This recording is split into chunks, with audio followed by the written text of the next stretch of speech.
오늘 알주 본문인 요한계시록 11장에서는 어제 말씀드렸던 어제뿐만 아니라 계속해서 말씀드렸던 부분이죠. 천사들이 하나님의 그 명령에 의해서 이렇게 하나님의 진노를 직접 시행하는 이런 장면들이 계속해서 나오고 있습니다. 특별히 우리가 첫 번째 천사부터 시작해서 7번째 천사까지 쭉 이어지는 그 장면 가운데 아직 7번째 천사는 시작도 안 했어요. 그러니까 6번째 천사가 하는 그 진노와 7번째 천사가 해야 될 그 진노 사이에 이 기간이 좀 꽤나 긴 편입니다.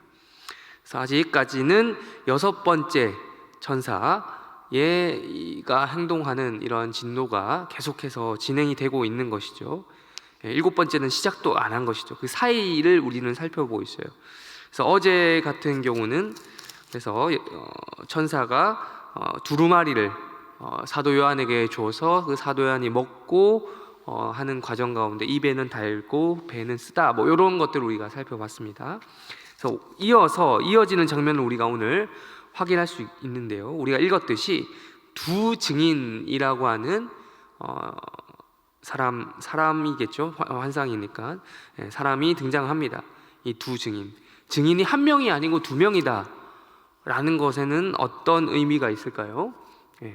구약 성경에 보시면 신명기 19장이라든지 혹은 또 계속해서 이어지는 이런 율법의 내용, 그리고 복음서에서 말씀하신 예수님의 언급 등을 살펴보면 증인은 한 명이 아니라 반드시 2명 혹은 3명 이상이었을 때에 그 증언의 효력이 발생한 것을 알 수 있습니다.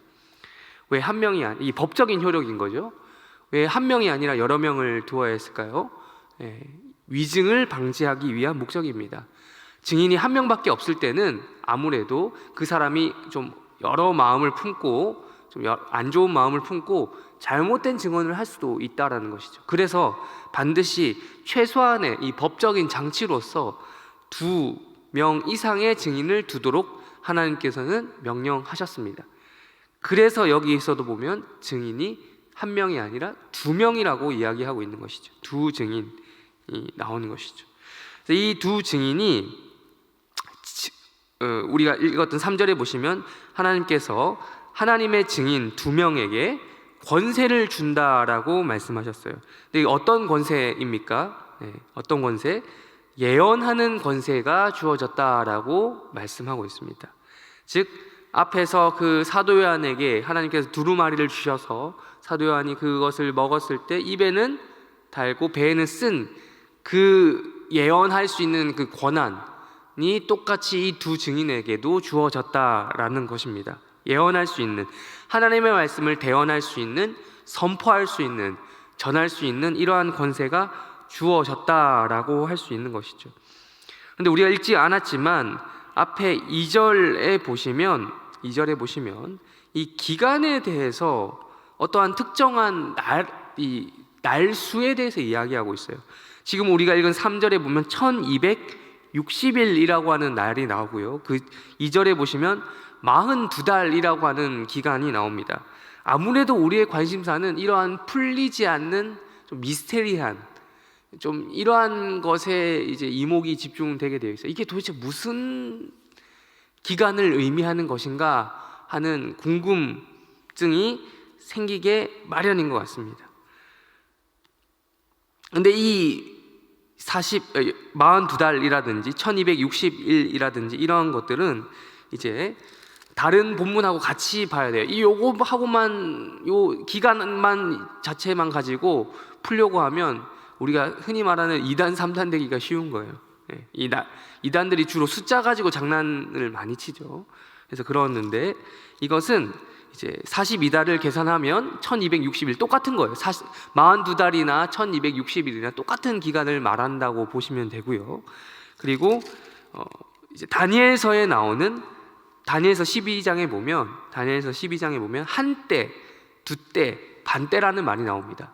한때 1 더하기 두때, 2 더하기 반때, 0.5 하면 몇이 되겠습니까? 3.5, 그러니까 3년 6개월이 되겠죠. 똑같은 말입니다. 42달이나 1260일이나 3년 6개월, 한때, 두때, 반때나 다 똑같은 기간을 말하고 있다라고 보시면 돼요. 그렇게 이해해야 우리는 쉽게 이해할 수 있는 것입니다.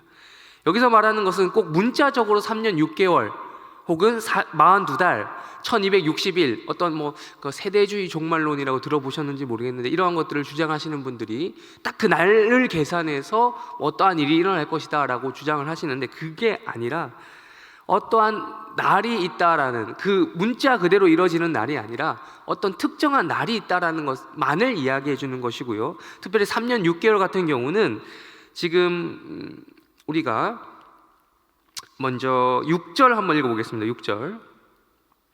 6절 읽어보겠습니다. 시작. 그들이 권능을 가지고 하늘을 닫아 그 예언을 하는 날 동안 비가 오지 못하게 하고, 또 권능을 가지고 물을 아무 때든지 원하는 대로 여러 가지 재앙으로 땅을 치리로다. 여기 힌트와 단서가 다 나와 있습니다. 예언을 하는 날 동안 비가 오지 못하게 하고 하면 우리는 누구를 가장 먼저 떠올려야 할까요?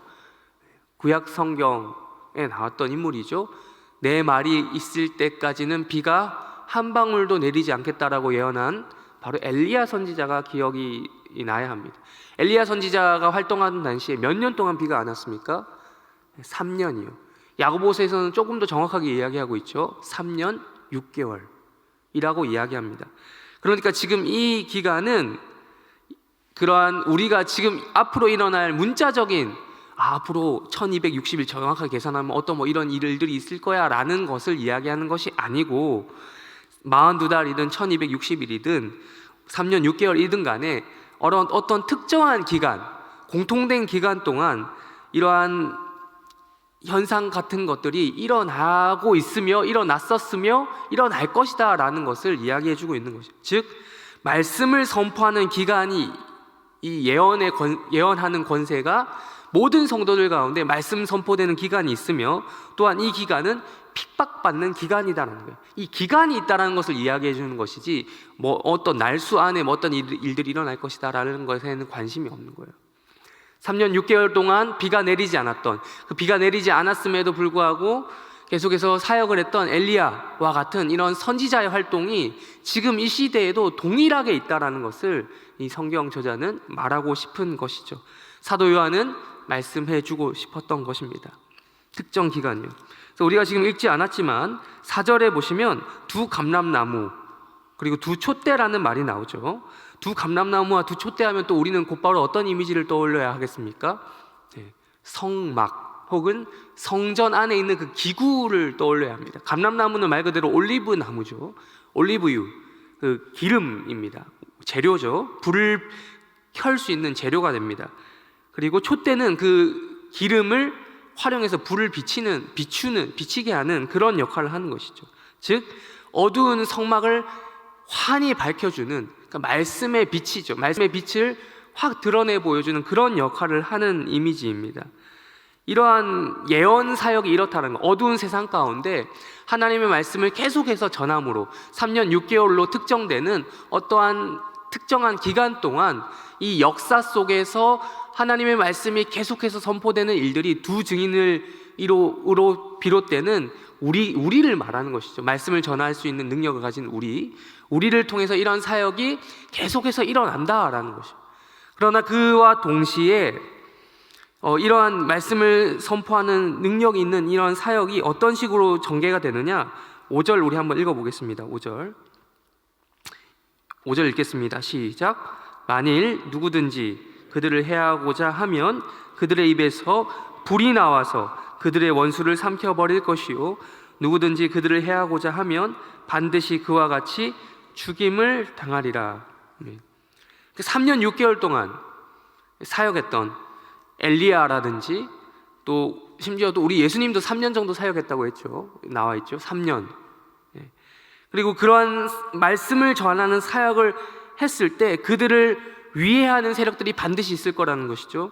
그들을 위해하고자 하면 어떤 일들이 일어난다? 입에서 불이 나와서 도리어 그들의 원수를 삼켜버리는 일들이 있다라는 거예요.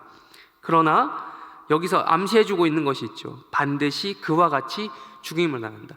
그들을 말씀을 전하는 자들의 위협을 가하면 도리어 그들이 죽임을 당하는데, 여기서 암시를 해주는 것은 그들도 그들과 같이 죽임을 당하네. 그러니까 이 두 증인들도 결국은 어떻게 될 것이다?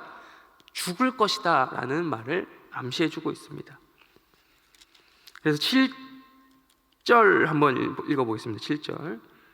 7절 읽겠습니다. 시작. 그들이 그 증언을 마칠 때에 우정행으로부터 올라오는 짐승이 그들과 더불어 전쟁을 일으켜 그들을 이기고 그들을 죽일 터인즉. 아멘. 네. 3년 6개월의 그 사명, 그 소임을 다 마치고 나서는 이들을 또 어떤 운명을 겪게 된다고 합니까? 네. 죽임을 당합니다. 3년 6개월 동안, 1260일 동안, 42달 동안, 이러한 기간으로 대표되는 특정한 기간 동안 사명을, 말씀을 열심히 전할 때는 그들을 위협하는 어떤 세력에 의해서 또 살아남았고, 또 그들이 위협하는 세력을 오히려 죽일 수 있었던 그 권세가 있던 자들이 말씀을 전하는, 예언하는 소임을 다 마칠 때에 이제 이들이 죽임을 당하게 될 것이다 라는 말씀을 해주고 있는 거예요. 그래서 8절을 보시면 그 시체가 그 성길에 있다 라고 이야기하고 있으며, 또 곧 그들의 이 곳은 어디라고 합니까? 영적으로 하면 어디다? 8절에 보시면 소돔, 그리고 애굽이라고도 하니 곧 그들의 주께서 어디에 못 박히신 곳? 십자가에 못 박히신 곳이다 라고 이야기를 해주고 있어요. 네. 그러니까 그 큰 길에 시체를 매달아 놓는 행위는 예로부터 국가 반역죄, 아주 큰 죄를 저지른, 저잣거리에 이렇게 시체를 매달아라 뭐 이런 이야기를 하죠. 공개 처형하는 현장인 것이죠. 예. 이런 증언을 마친 후에, 소명을 다한 후에 능력이, 이러한 것들을 이겨낼 만한 능력이 없는 거예요. 자기 목숨 하나 못 구하는 거예요. 이게 바로 비참한 이 두 증인의 운명이다라고 할 수 있어요. 이 두 증인의 운명이 이러하듯이 원래 그 원조격이 바로 우리 예수님이라고 할 수 있습니다. 예수님에 대해서도 이야기하고 있죠. 우리 예수님께서도 3년 동안 사역하실 때 어땠습니까? 그 능력을 10분 발휘해서 하나님께서 그 하나님 능력을 병 고치고 뭐 사람 살리고 말씀 전하시고 이런 능력을 하면서 그의 위세를 바리새인들이, 이런 사람들이 꺾을 수가 없었잖아요. 바리새인들이 그들을 예수님을 해하고자 했지만 결코 해할 수가 없었습니다. 그러나 그 말씀 사역이 정해진 기간이 딱 끝나자마자 어떤 일이 있었습니까? 유대인들이 합심하여 예수님을 십자가에 못 박았습니다. 바로 그 이야기를 해주고 있는 것입니다. 10절 우리 읽도록 하겠습니다. 10절 이어서 10절 읽겠습니다. 시작. 이 두 선지자가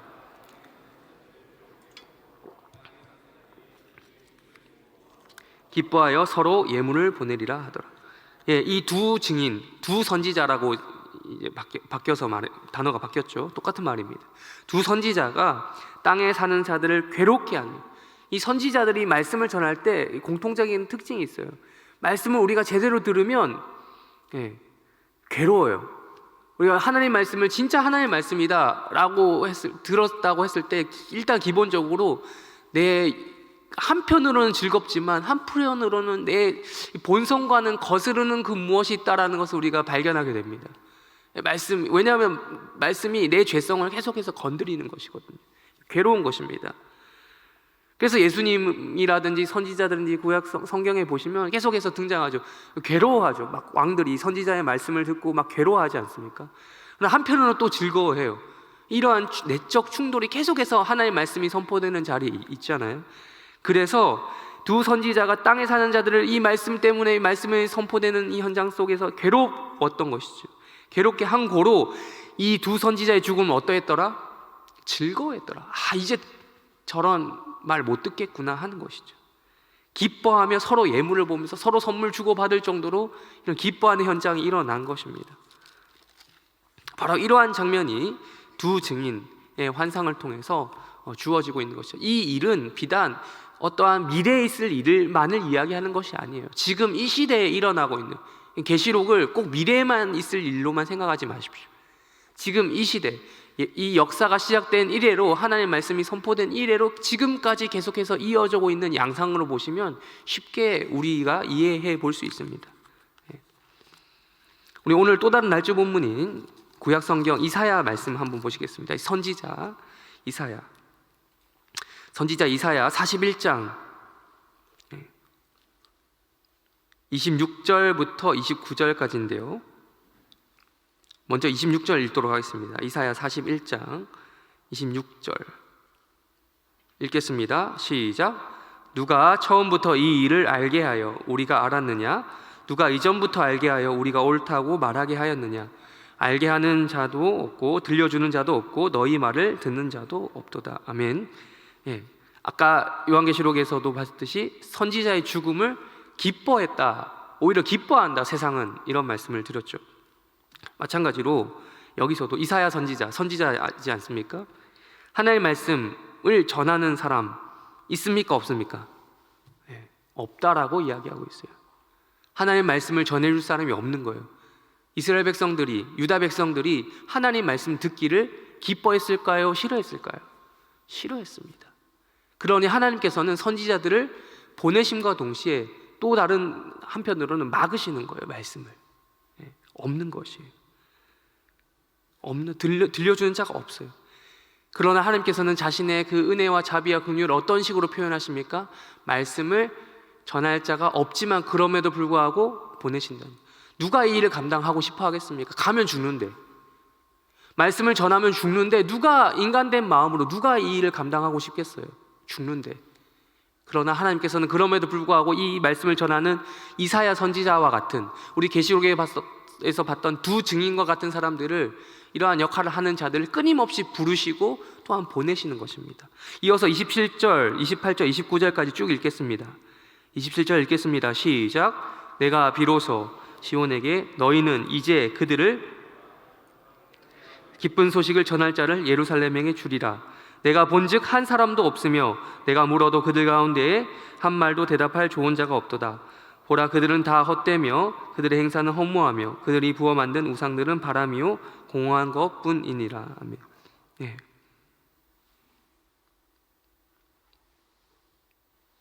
예수, 아까 말했던 것은 예수님의 죽음, 선지자와 같은 사역을 하시다가 돌아가신 우리 예수님, 예수님의 죽음, 십자가에서 죽으셨죠. 우린 예수님을 왜 믿습니까? 어떠한 기적과 능력, 어떤 그런 것 때문에 우리 예수님을 믿기 시작할 수는 있습니다만 그것만으로 우리가 인생을 살아갈 수는 없습니다. 예수의 증인으로서 이 선지자와 같이 예수의 죽음까지도 함께 갈 수 있는가를 우리는 물어봐야 돼요. 이렇게 기쁜 소식을 전할 자를 예루살렘에 주리라 라고 말씀하신 것처럼 이 말씀을, 그러니까 예수님이 예수의 죽음까지 우리가 함께 갈 수 있느냐는 거예요. 없는데, 그런 사람이 없는데, 한 사람도 없다라고 계속해서 이야기하고 있잖아요. 오히려 인생은 예수의 죽음을 찾기보다는 어떠한 우상과 같은, 없지만 실제로 존재하는 것처럼 착각하게 만드는 이런 우상과 같은 존재에 우리는 집중하게 되어 있어요. 정말 참 선지자가 이 땅 가운데 없다라고 하는 거예요. 말씀이 없는, 우리가 구하는 것. 그러니까 우리가 구하는 것은 무엇입니까? 기적입니까? 진짜 하나님 예수의 죽음과 같이 함께할 말씀, 그것입니까? 여기서 말하는 우상, 29절에서 우상에 대해서 이야기하고 있죠. 우상이 무엇입니까? 말 그대로 헛된 것입니다. 헛된 바람과 같은 것입니다. 있는 것처럼 보이지만 실상은 없는 그런 것들이 우상 아니겠습니까? 이런 것들 다 헛돼. 우상이 없고 말씀이 우상이 없는 것처럼 말씀이 없다라고 이야기하는 거 있는 것이죠. 우리 마지막으로 날조 본문인 시편 102편 읽고 마치도록 하겠습니다. 시편 101편입니다. 죄송합니다. 시편 101편 1절부터 3절까지 읽고 마치도록 하겠습니다. 시편 101편 1절부터 3절까지 읽겠습니다. 시작. 내가 인자와 정의를 노래하겠나이다. 여호와여, 내가 주께 찬양하리이다. 내가 완전한 길을 주목하오리니 주께서 어느 때나 내게 임하시겠나이까. 내가 완전한 마음으로 내 집 안에서 행하리이다. 나는 비천한 것을 내 눈앞에 두지 아니할 것이요, 배교자들의 행위를 내가 미워하오리니 나는 그 어느 것도 붙들지 아니하리라. 아멘. 그럼에도 불구하고 우리는 다윗과 같은 인생을 살아야 되는 것입니다. 두 증인과 같은 역할을 감당해야 된다는 것이죠. 내가 인자와 정의를 노래하겠나이다. 목숨이 위협받는 그 현장 속에서도 오늘 아침 우리는 또한 세상으로 나가서 증인의 역할을 감당하며 살아가게 될 것입니다. 선지자의 역할을 감당하며 살게 될 것입니다. 여기 앉아 계신 분들, 말씀을 들으시는 분들 모두 말씀을 들을 뿐만 아니라 우리는 전해야 되는 것이, 증인의 역할을 감당해야 되는 것이. 그럼에도 불구하고 우리가 이러한 역할, 인자와 정의를 노래하는, 주님을 찬양하는 이런 역할을 잘 감당해내시는 해림교회 성도들 되시기를 주님의 이름으로 축원합니다. 마지막으로 배교자의 행위를 미워하는, 우리는 두 증인이 죽음의 길로 갔던 것을 기억해야 됩니다. 반대로 배교자가 아니라 이 목숨 앞에서 목숨 생사의 기로에 서서 우리는 배교하는 그런 자들이 아니라 두 증인이 죽음의 길을 걸어갔던 것처럼 우리가 오히려 그 길을 미워하고 예수와 함께 죽는 그 길을 함께 따라가는 예수의 증인 되시는 그런 증인된 역할 감당하시는 그런 축복된 그런 증인들로 살아가시는 해림교회 성도들 되시기를 바랍니다. 우리 다 같이 주기도문을 기도하시고 마치고 각자 개인기도 가지고 기도하시다가 때가 되면 돌아가시기 바랍니다. 기도하시겠습니다. 하늘에 계신 우리 아버지여, 이름이 거룩히 여김을 받으시오며 나라의 마옵시며 뜻이 하늘에서 이루어진 것 같이 땅에서도 이루어지이다. 오늘날 우리에게 일용할 양식을 주옵시고 우리가 우리에게 죄 지은 자를 사하여 준 것 같이 우리 죄를 사하여 주옵시고 우리를 시험에 들게 하지 마옵시고 다만 악에서 구하옵소서. 대개 나라와 권세와 영광이 아버지께 영원히 있사옵나이다. 아멘.